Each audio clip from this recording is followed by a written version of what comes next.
올해 지금 투자하기에 좋은 건 뭐냐? 지금은 저는 사실은 달러보다는 엔화가 좀 더 투자하기에 좀 유리하다라고 생각을 하고요. 그리고 금리가 지금 뭐 아직은 높은 수준이에요. 그렇다면 앞으로 이제 금리 인하 가능성이 높기 때문에 미국 채권 같은데 좀 관심을 가지면 좋을 것 같아요. 비트코인 투자를 하는데 이것도 분할 매수, 분할 매도로 해서 어느 정도 효과가 있을까요? 라고 물어보더라고요. 결론부터 말씀드리면 비트코인은 신뢰하지 않아요. 대신 제가 최근에 스테이블 코인이라는 게 있어요. 달러와 가치가 같은 코인이에요. 실제 달러하고도 거의 유사한 특성과 움직임. 특별한 경제 강의 머니 특강. 안녕하세요, 주식초등학교 여러분. 저는 오늘의 특강을 맡은 박성현이라고 합니다.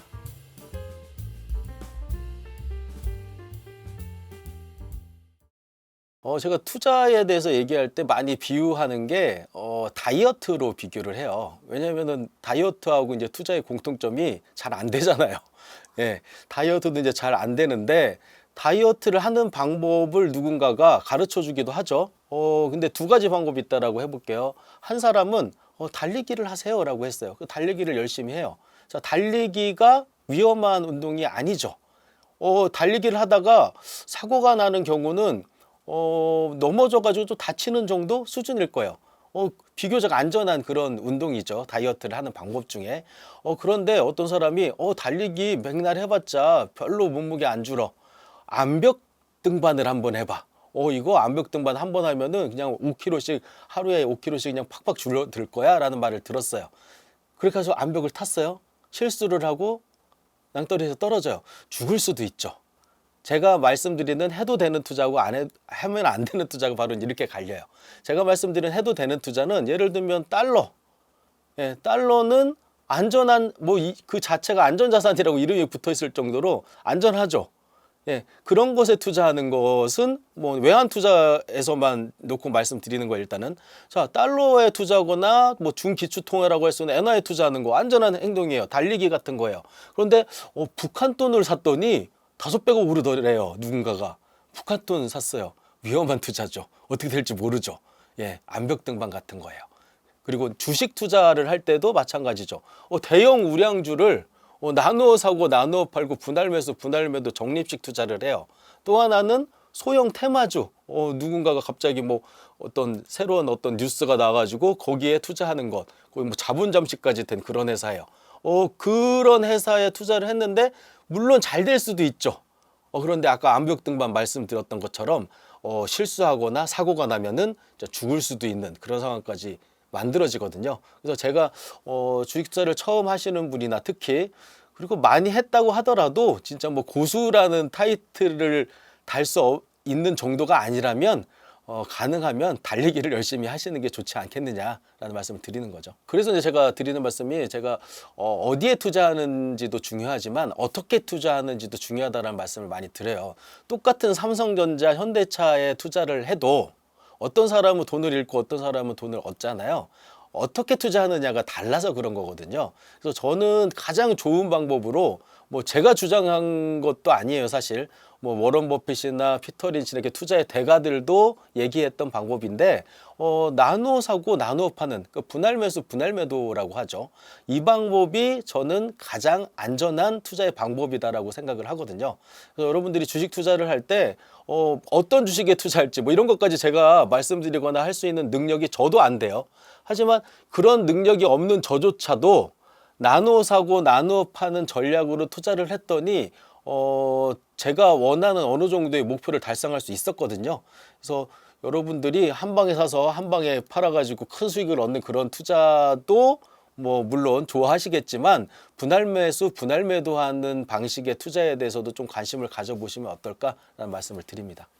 예를 들면 내가 삼성전자를 살 때 지금 가격이 만약에 5만 원이에요. 그러면은 내가 가지고 있는 돈이 1,000만 원이라면 1,000만 원을 그 5만 원에 다 사는 게 아니라 100만 원 정도를 5만 원에 사고 5만 원 정도였던 주식이 뭐 한 5% 정도 떨어지면 또 100만 원을 추가로 매수하고 뭐 이런 거를 말씀을 드리는 거거든요. 그리고 이제 분할 매도라는 것도 저는 약간 다른 방식이 많은 분들이 나눠서 사기는 했는데 팔 때는 평단가를 산출해서 그것보다 이상일 때만 팔아요. 근데 저는 그렇게 안 하고 다 뭐 조금 이따 또 설명을 드리긴 하겠지만 계좌를 아예 그냥 분리를 해버리는 방식으로 하거든요. 그러니까 1번 계좌에서는 삼성전자를 5만 원에 사고요. 2번 계좌에서는 삼성전자를 4만 5천 원에 사고요. 그런데 삼성전자가 5만 원으로 오르면 2번 계좌에 있는 것만 분할 매도를 해요. 네, 이런 방식을 계속 하다 보면 수익 실현이 계속 되면서 주가가 꼭 오르지 않더라도 수익을 낼 수 있는 구조가 나오거든요. 이 방식으로 제가 지금까지 투자를 했고 제가 경제적 자유를 찾을 수 있었던 가장 기본적이고 핵심적인 방법이 바로 이제 이 분할 매수, 분할 매도의 방법이었다라고 보시면 될 것 같아요. 예전에는 제가 증권사, 하나의 증권사에서도 계좌를 여러 개 만들 수가 있어요. 그렇게 나눠 가지고 투자를 했었는데 제가 이 방법으로 투자를 하는 걸 많은 분들한테 소개를 하다 보니까 사람들이 거기서부터 딱 허들이 생기는 거예요. 이 계좌 여러 개 만드는 거 어떻게 하는 거냐, 어렵다. 사실 뭐 어렵지는 않은데 귀찮은 방법이기도 해요.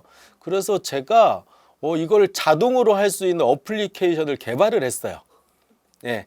하나의 계좌만 가지고도 이걸 나눠진 계좌처럼 관리가 되는 어플리케이션을 개발을 해가지고 그 어플리케이션을 무료로 사용할 수 있어요. 그 어플리케이션을 사용을 하면은 내가 계좌가 하나인데도 가상 계좌가 여러 개인 것처럼 나눠서 사는 것처럼 돼 있거든요. 근데 거기서 좀 더 발전해서 지금은 자동으로 매수도 하고요. 자동으로 매도도 해줘요.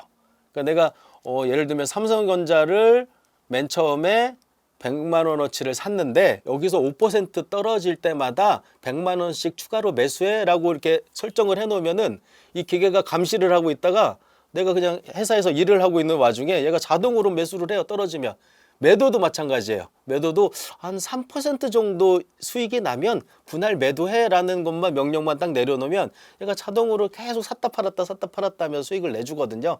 그래서 이 프로그램을 제가 개발을 해가지고 지금 무료로 배포를 하고 있으니까 관심 있으신 분들은 한번 사용해 보시면 좋을 것 같아요. 투자에 있어서 이제 중요한 것 중에 하나가 멘탈이죠. 예, 분할 매수를 하면 어떤 멘탈에 도움이 되냐면은 우리가 보통 투자를 할 때 오르기만 바라는 투자를 해요. 내가 1,000만 원을 가진 어떤 자금을 5만 원일 때 삼성전자를 다 사잖아요. 그러면 떨어지면 손해죠. 오르기만 바라겠죠. 주구장창 올라야 내가 돈을 번다라고 생각을 해요. 근데 분할 매수를 하게 되면 어떤 일이 벌어지냐면은 내가 100만 원치 10개로 나눴어요. 1번 계좌에서 100만 원치를 샀어요. 그러면 어떤 생각이 들까요? 오르면 올라서 좋기는 한데 떨어져야 또 살 수 있었을 거 아니에요. 근데 이상하게 내가 사면 내리고 내가 팔면 오르듯이 내가 좀 더 사게 내렸으면 좋겠다라고 생각하면 올라버려요.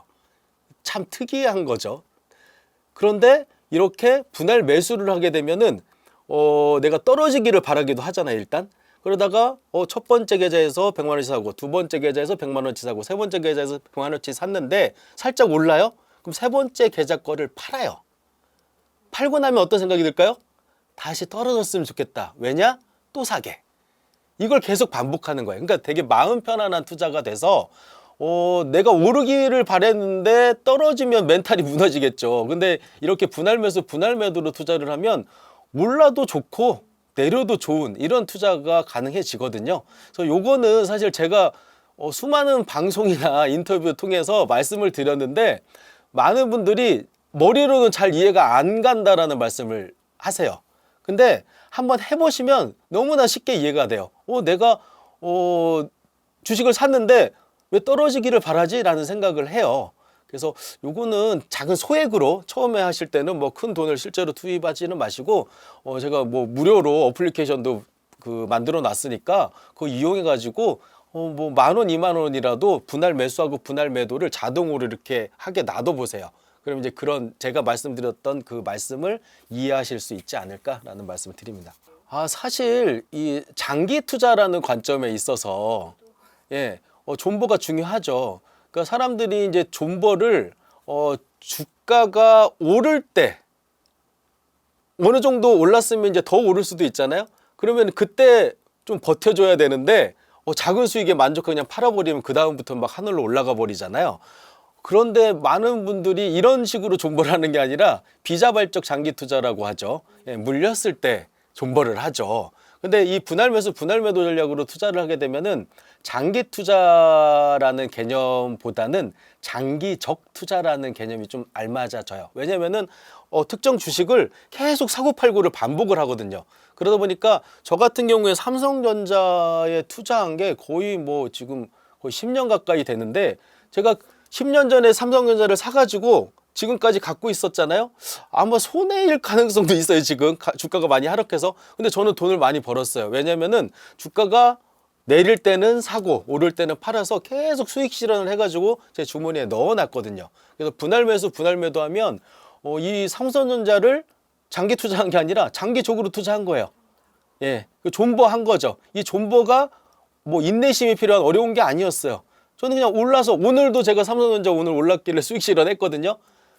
제가 사놓은 게 한 5번으로 나눠서 샀어요. 그 중에 한 2개 정도를 분할 매도를 한 거예요. 그래서 수익 실현을 챙겨놓은 거예요. 저는 지금 마음이 어떨까요? 삼성전자가 더 올랐으면 좋겠다는 생각을 할까요? 내려서 가서 다시 샀으면 좋겠다는 생각을 할까요? 저도 헷갈려요. 저도 잘 몰라요. 관심이 없는 거예요, 사실은.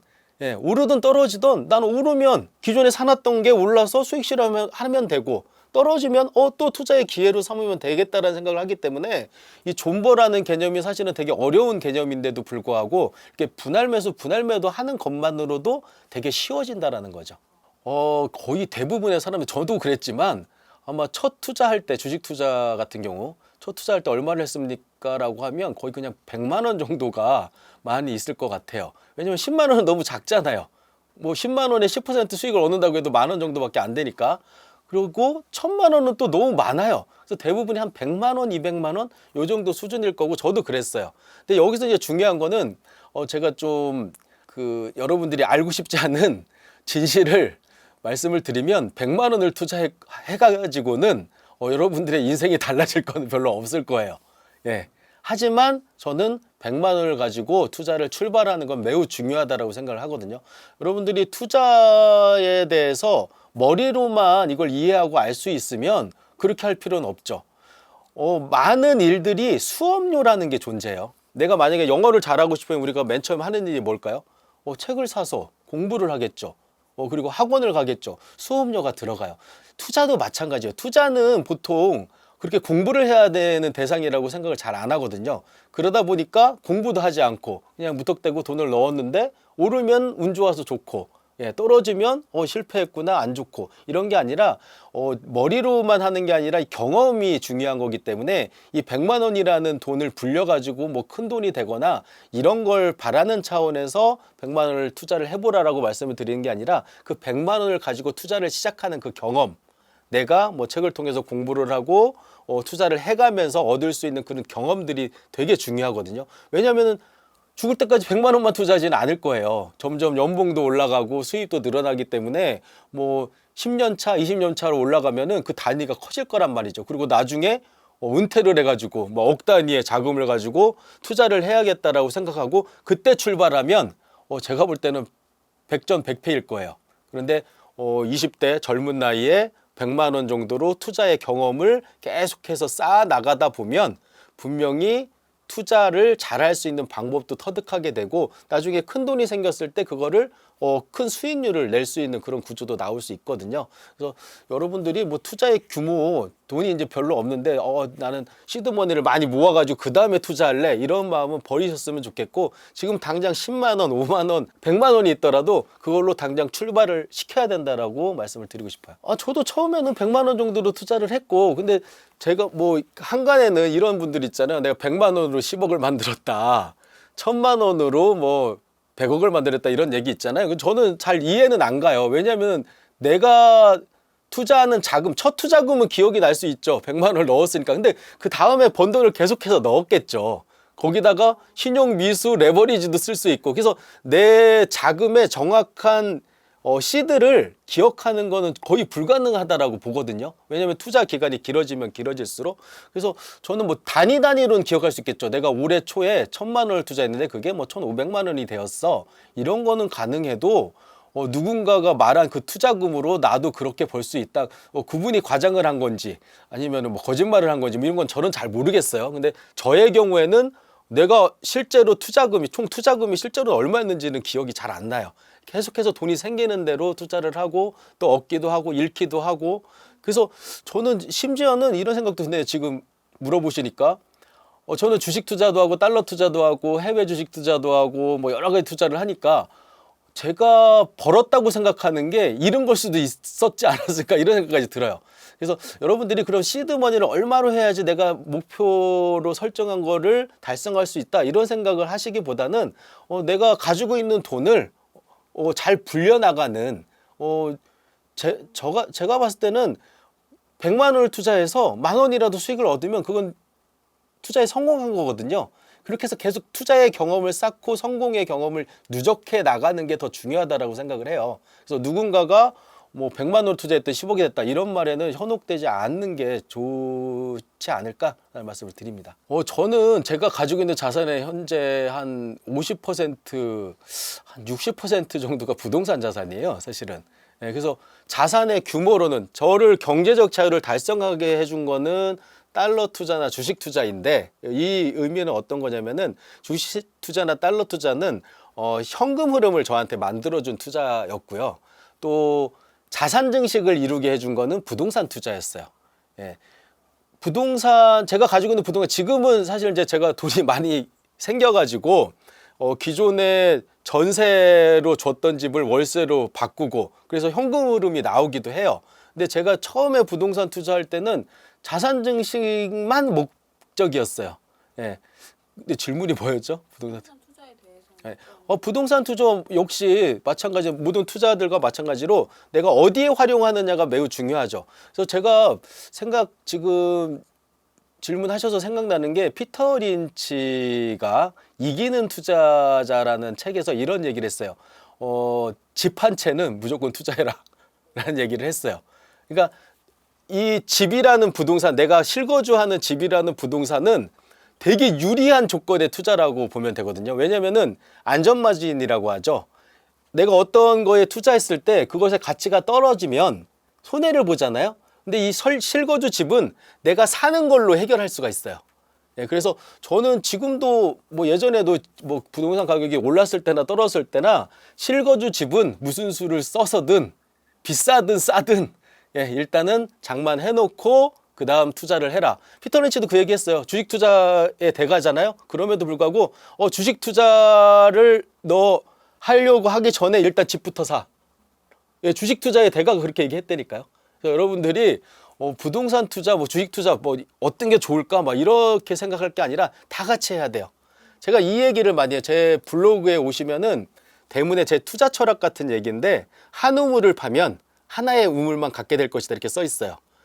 이 투자라는 것도 내가 어떤 특정 분야에 있어서 막 절대적인 고수나 전문가나 이렇다면 모르겠지만 저는 모든 투자 자산에 관심을 갖고 투자를 해 나가야 된다라고 생각을 하거든요. 그래서 크게 봤을 때는 부동산 투자하고 주식 투자가 있으면 둘 다 관심을 가지는 게 맞다라고 보고, 저도 피터 린치의 말에 공감을 하기 때문에 일단은 주식 투자하기 전에 실거주 집부터 장만하는 걸 목표로 삼는 게 어떠신가라는 말씀을 드려요. 저는 투자의 대상에 따라서 이 레버리지를 쓰고 안 씀이 차이가 난다라고 보거든요. 그러니까 아까 말씀드렸던 부동산 투자, 제가 실거주 집에 한해서는 무조건 사세요라고 말씀을 드리잖아요. 풀레버리지를 써도 된다라고 저는 말씀을 드려요. 예. 저는 실제로 풀레버리지로 집을 샀어요. 제가 대출도 받고 심지어 카드 론도 받고 그것도 모자라 가지고 사채인 거나 마찬가지죠. 지인한테 돈을 꿨으니까 단기간이긴 했지만, 그래서 제 돈이 0이었어요. 그렇게 해서 돈을 샀던 기억이 있거든요.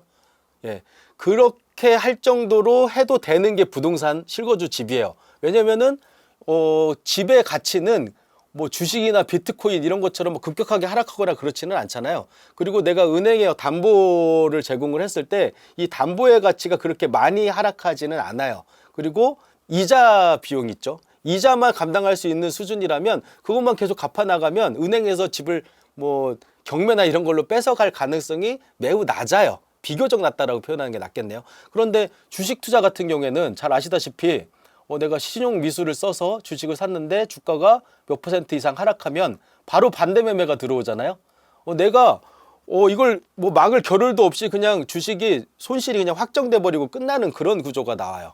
그래서 저는 주식 달러 투자도 마찬가지고 주식 투자도 마찬가지고 이렇게 좀 단기적으로 어떤 변동성에 의해서 움직이는, 그리고 그 변동성이 큰 그런 자산에 투자할 때는 레버리지를 쓰지 말라라고 해요. 그래서 제가 주식 투자는 노 레버리지, 부동산 투자는 풀 레버리지 뭐 이런 말을 많이 하거든요. 그래서 레버리지 투자 대상에 따라서 이렇게 다를 수 있다라고 생각을 하고, 또 하나는 부자들이 쓰는 레버리지하고 돈이 상대적으로 부족한 사람들이 쓰는 레버리지는 다르거든요. 왜냐하면은 저 같은 경우에는 레버리지를 쓰기도 해요. 레버리지를 쓰기도 하는데 이 레버리지가 잘못되었을 때 이 레버리지를 강화시킬 수 있는 그런 방법이 존재해요. 왜냐하면은 저는 부동산 자산이 있다고 했잖아요. 제가 주식 투자를 하다가 레버리지를 썼는데 그렇게 반대 매매 상황이 발생을 해요. 그럼 어떻게 하면 돼요? 제가 가지고 있는 다른 자산을 담보로 맡기든 아니면 어떤 매각을 하든 이런 방식을 통해서 자금을 조달해 가지고 그 레버리지를 계속 유지시킬 수가 있죠.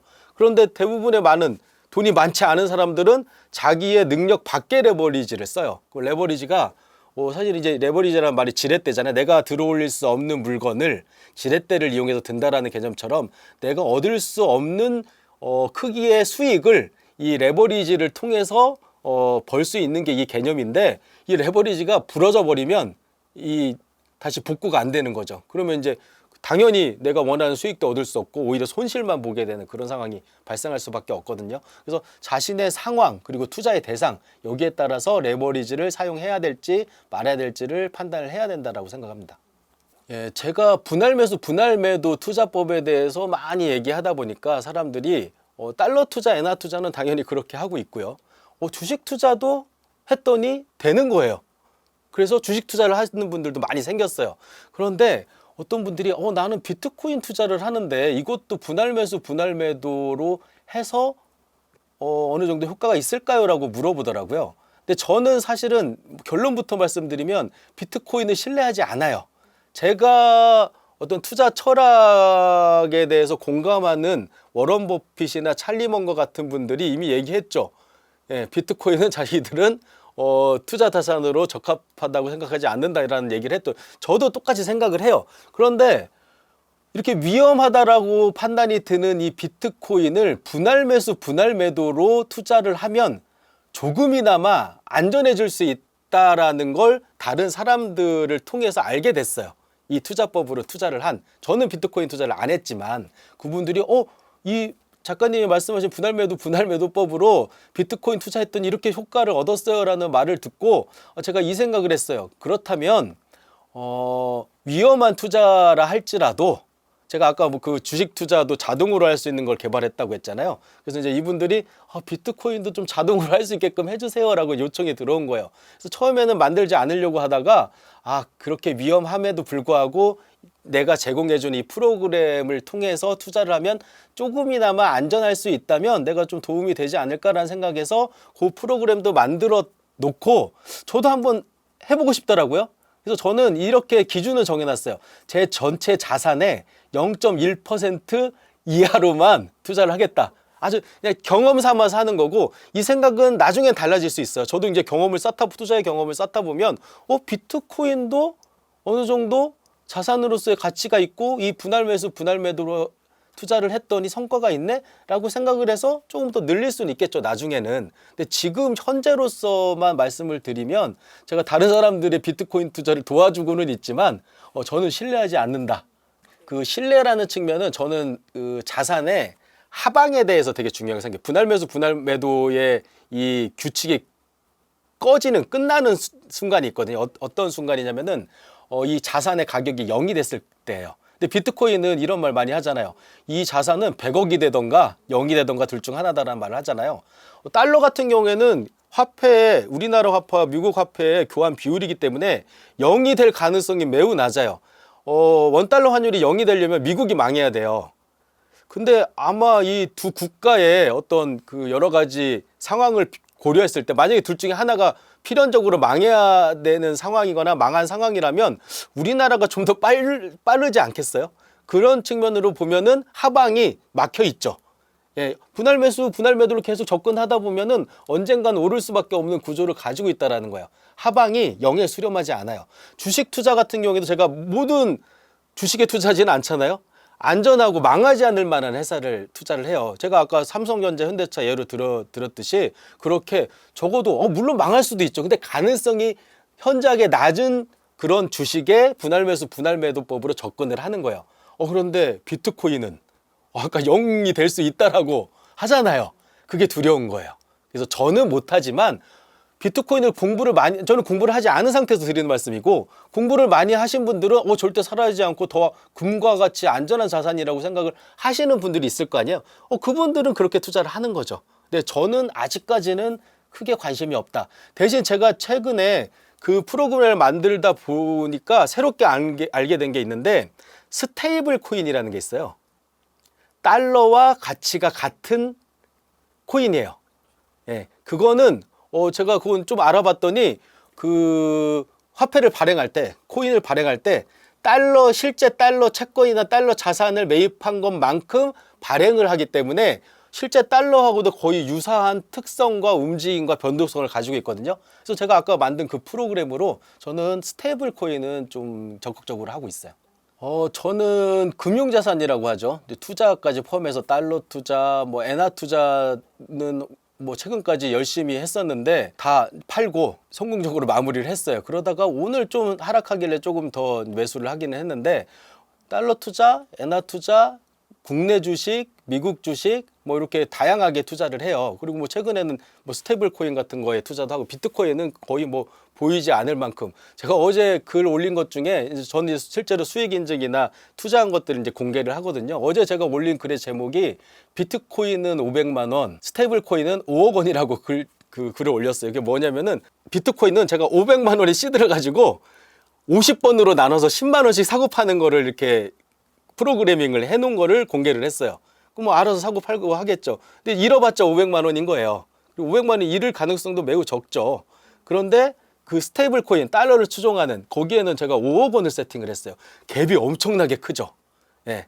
그래서 저는 그런 식으로 여러 가지를 투자를 하는 것들이 있는데, 제가 한 20억 원 정도가 그런 식으로 금융자산으로 이렇게 여러 가지. 근데 그게 어느 한 곳에 머물러 있는 게 아니라, 어떤 때는 미국 주식에 좀 많이 포지션이 들어가 있다가 미국 주식이 오르면은 자동으로 매도가 될 거 아니에요. 그럼 현금 달러를 가지고 또 원화로 또 바꿔가지고 국내 주식에 투자하기도 하고, 이렇게 계속 유기적으로 움직여요. 그래서 그게 한 20억 원 정도를 제가 실제 투자를 하고 있고, 나머지 한 60% 정도가 이제 부동산, 건물도 있고 아파트도 있고 이런 것들을 이루어져 있고, 나머지는 제가 이제 기업체를 운영을 하게 됐어요. 아까 말씀드렸던 그런 프로그램을 만들게 돼가지고 기업체를 운영하고 있는데, 거기에 대한 어떤 주식 가치 이런 것들도 일부 한 20-30% 포함이 돼 있고, 이렇게 해서 포트폴리오가 구성되어 있다.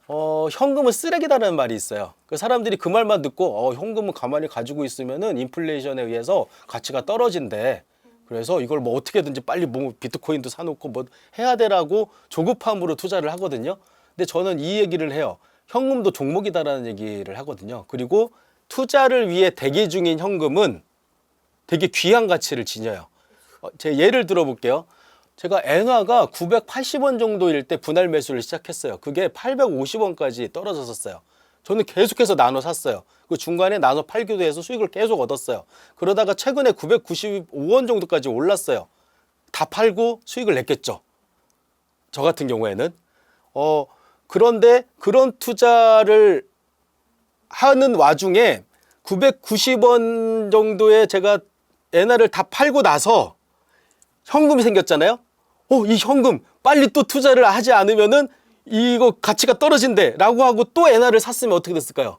지금 오늘 970원 정도까지 떨어졌어요. 자, 뭘 의미하냐면은 현금을 제가 들고 있었기 때문에 오늘 싸게 살 수 있었거든요.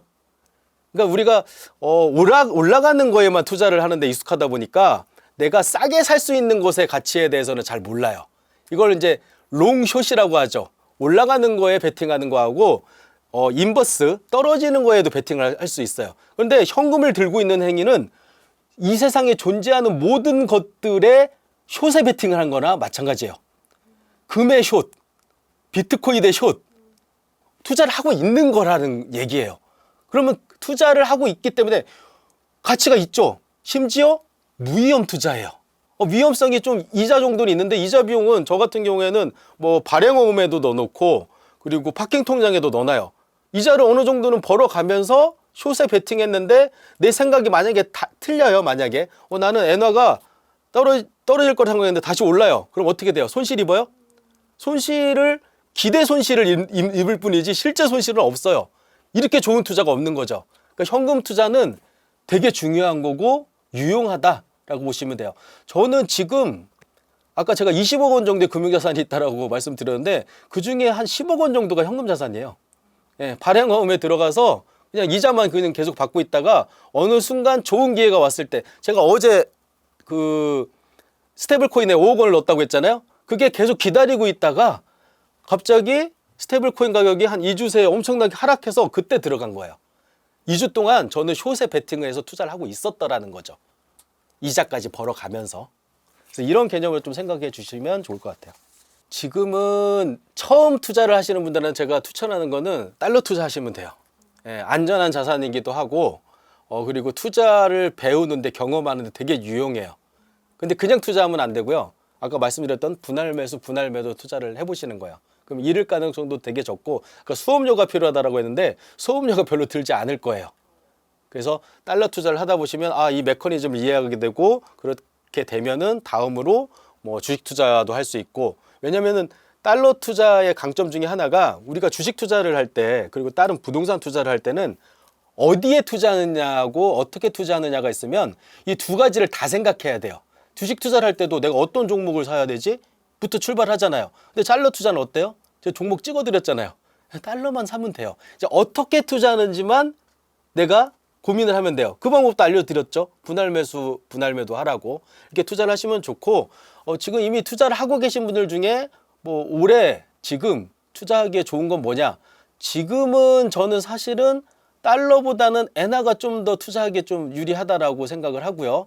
그리고 금리가 지금 뭐 떨어지고 있다고는 하지만 아직은 높은 수준이에요. 그렇다면 앞으로 이제 금리 인하 가능성이 높기 때문에 미국 채권 같은데 좀 관심을 가지면 좋을 것 같아요.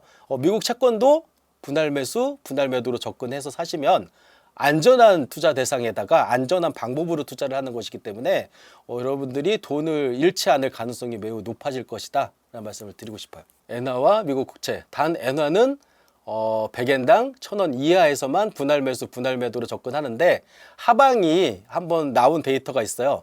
850원 정도까지 떨어졌다 올라왔거든요. 그러니까 850원까지 나누어 산다라고 생각을 하고 그러면은 내가 한 번에 시드가 한정적이어서 한 번 살 때마다 매우 조금밖에 못 사요. 괜찮아요. 예, 경험이라고 말씀드렸잖아요.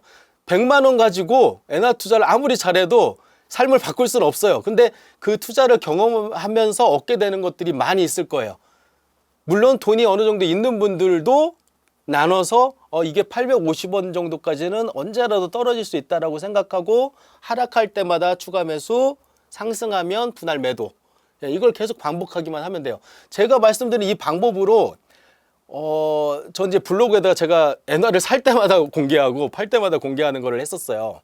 지금도 가끔씩은 하고 이걸 한 4년, 5년 정도 했는데 제 방법으로 투자한 분들 중에 돈을 잃은 분이 단 한 분도 없어요.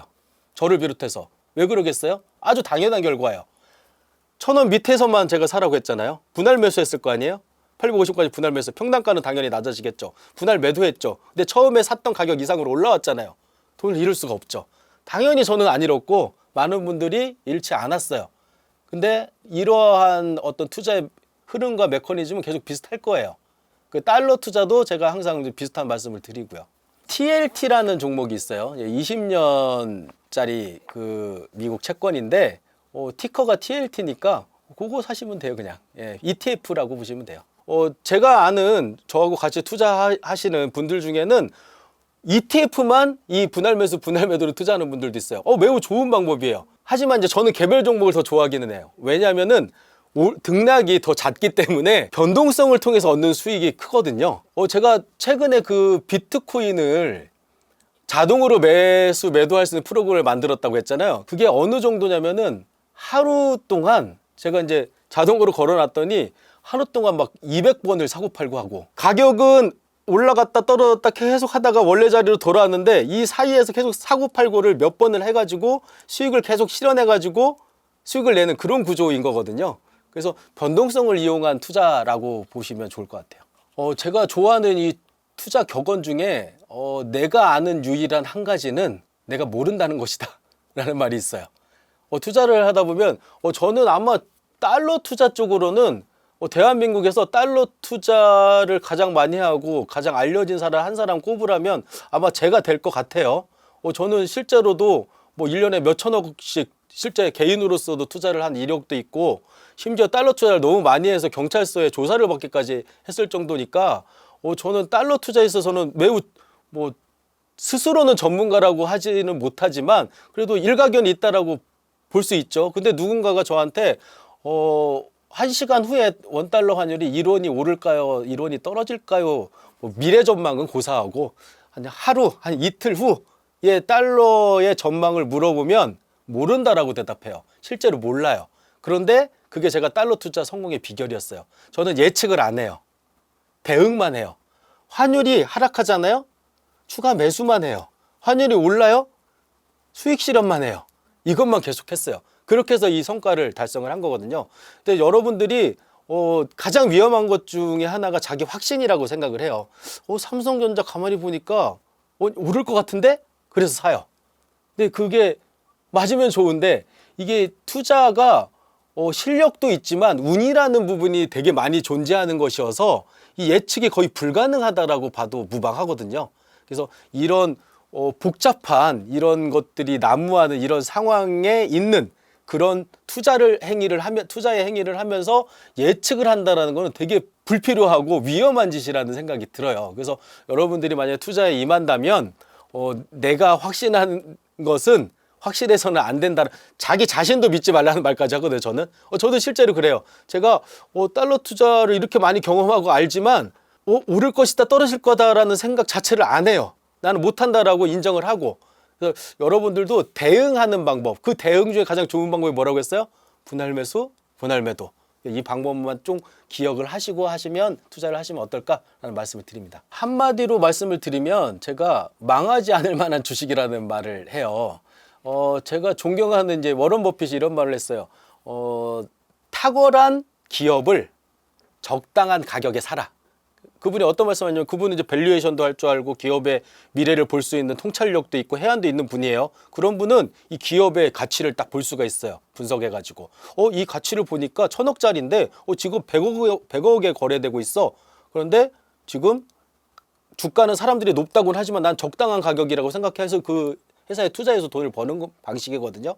그런데 대부분의 많은 사람들이 이 밸류에이션을 잘 할 줄 모르고, 저도 못해요. 워런 버핏이 좋은 말씀을 하셨지만 그렇게 할 수 없다는 걸 알게 됐어요. 그리고 그거에 빗대서 우리나라의 가치 투자로 유명하신 어떤 분이 비슷한 말을 했어요. 본인은 적당한 회사를 탁월한 가격에 산대요. 망하지 않을 만한 그냥 적당한 회사이기만 하면, 이게 주가가 하락했을 때, 많이 떨어졌을 때 사면 가치 투자가 가능하다라는 얘기죠. 근데 이것도 문제예요. 나는 그 회사의 가격이 적당한지 싼지 비싼지 몰라요. 그래서 저는 이렇게 생각했어요. 이건 제 말이에요. 제가 만든 말이에요. 저는 적당한 회사를 적당한 가격에 사기로 했어요. 방법은 매우 간단해요. 일단 적당한 가격에 사는 행위는 분할 매수하면 돼요. 나눠 사면은 적당해지겠죠. 평균의 획이 되겠죠. 그리고 적당한 회사를 찾는 거, 방금 질문이잖아요. 제가 적당한 회사를 어떻게 찾을까 막 고민을 하다가, 그러면은 이 분할 매수 분할 매도법, 그러니까 달러처럼 안전하게 하방이 닫혀 있는 그런 회사는 어딜까라고 생각을 했는데, 세 가지에 뭐 되게 많기는 해요. 근데 이제 축약해서 요약해서 하면은 세 가지 정도를 중요하게 봐요. 첫 번째는 매출과 영업이익이 한 3년 정도의 재무제표를 봐서 상승하고 있으면 돼요. 돈 잘 버는 회사. 예. 제가 보는 첫 번째가 돈 잘 버는 회사예요. 매출과 영업이익이 늘어나면 돈 잘 벌고 있다는 거잖아요. 회사에 있어서 가장 중요한 일이죠, 사실 보면은.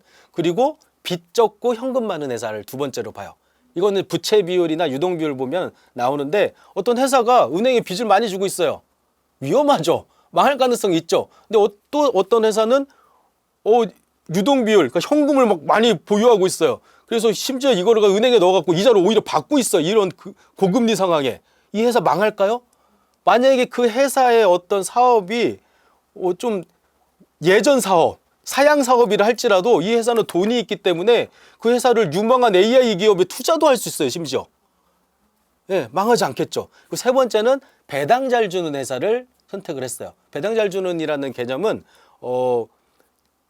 배당을 많이 주는 회사를 말하는 게 아니에요. 배당을 꾸준하게 주는 회사. 배당을 꾸준하게 주고 그것이 상승하는 회사는 안정적이고 망하지 않을 만한 회사라는 걸 보여줘요. 내가 운영하는 회사가 지금 망해가고 있어요. 배당을 주겠어요? 잘 안 주겠죠. 예, 이게 꾸준히 상승한 회사. 그 세 가지 정도를 분석을 해가지고 맞아 떨어지는 종목을 찾아보면 신기한 게 삼성전자, 현대차가 나와요. 그래서 저는 그런 회사를 분할 매수, 분할 매도로 투자를 한다라고 말씀을 드린 거고, 참고로 혹시 방송 보시는 분들 중에 실제로 그런 회사가 어떤 회사인지 궁금하신 분은 제가 투자하는 모든 종목들을 다 제 블로그에 공개해 놨어요. 이거를 제가 뭐 속일 수도 없죠. 왜냐면 자동으로 제가 거기다 그냥 걸어 놨어요. 알고리즘을. 이 종목은 5% 하락하면 추가 매수, 3% 상승하면 매도라고 걸어 놓은 종목이다라고 해놨어요. 그러니까 제가 이 결과를 어떻게 속일 수가 없죠. 사람들 다 알고 있는데, 다 보고 있는데. 그런 종목들이 쭉 나열돼 있고 그런 종목들이 어떻게 투자하는지도 다 공개해 놨으니까 한번 궁금하신 분들은 한번 참고하셔도 좋을 것 같아요. 그런 종목들은 제가 아까 암벽 등반이라고 말씀을 드렸잖아요. 위험한 종목이라고 생각을 하는데 그럼에도 불구하고 좀 미국에 있는 엔비디아나 테슬라는 저도 투자를 하고 있어요. 예, 심지어 최근에는 뭐 팔란티어 뭐 이런 것들도 투자를 하고 있어요. 왜 그러냐면은 대부분의 제가 말씀드렸던 망하지 않을 만한 기업들이 한 100개라면 한두 개 정도는, 제가 아까 비트코인 신뢰하지 않는데도 제가 제 자산의 0.1% 정도, 500만 원 정도, 그리고 뭐 1000만 원 정도까지는 한다고 했잖아요. 그런 거하고 비슷한 거라고 보시면 될 것 같아요. 그래도 그것도 투자의 경험이기 때문에 좀 쌓아보자는 건데, 그것이 실패했을 때 암벽 등반처럼 죽으면 안 되겠죠. 그렇기 때문에 제가 소액으로만 하는 거예요. 부연 설명이 필요한데, 달러는 하방이 막혀 있다고 했잖아요. 원달러 환율이 아무리 하락해봤자 제가 봤을 때는 올해 안에 800원 밑으로 떨어질 일은 없을 거예요. 상방도 막혀 있어요. 원달러 환율이 아무리 올라도 제가 봤을 때 올해 안에 1,700원 이상으로 올릴 일은 잘 없겠죠. 그러니까 우상향하는 거에 투자하는 것보다 박스권에 갇혀 있는 게 이 투자법에 더 좋은 효과를 얻어요. 그래서 우리 주식을, 국내 주식을 박스피라고 부르잖아요. 국내 주식에 더 적합하기는 해요. 근데 이것도 제 생각이었어요. 제가 국내 주식에만 이 분할 매수, 분할 매도법으로 투자를 하다가 미국 주식도 한번 해봤어요. 근데 성과가 더 좋았어요. 예. 엔비디아도 그렇고 막 계속해서 상승만 하는 것 같지만 하락이 있어요. 그러다 보니까 큰 하락과 큰 상승, 그러니까 변동성이 크니까 수익이 더 크더라고요. 그래서 제가 볼 때는 그냥 등락을 하는 그런 종목에도 분할 매수 매도법이 통하고 우상향하는 거에도 통한다라고 생각을 해요. 오히려 효과가 더 좋기도 해요. 근데 이제 다만 안 되는 게 있죠. 우하향하는 것들은 좀 힘들어요. 근데 우하향하는 것도 저 실제 사례도 제 블로그에 공개해놨는데 계속해서 하락해. 제가 투자를 처음 시작한 이래로 계속해서 하락했어요. 근데 등락을 할 때마다 수익 실현을 하다 보니까 결국에 지금 마이너스 하락해 있는 상황에서도 돈을 번 종목도 있거든요. 근데 여기에서도 벗어난 애들이 있어요. 상장 폐지. 얘는 그냥 끝이에요. 뭐 이거는 뭐 분할 매수, 분할 매도 안 했더라도 끝이었기 때문에 사실은 뭐 비교 대상이 될 수는 없는데, 어쨌든 그렇기 때문에 제가 계속 강조를 드리는 거예요. 어떤 종목에 어떻게 투자를 하던, 심지어 서울 아파트를 투자를 하더라도 돈이 많다면 분할 매수하고 분할 매도하면 잃지 않고 수익을 얻을 가능성이 조금이라도 높아진다라는 말씀을 드리고 싶은 거예요.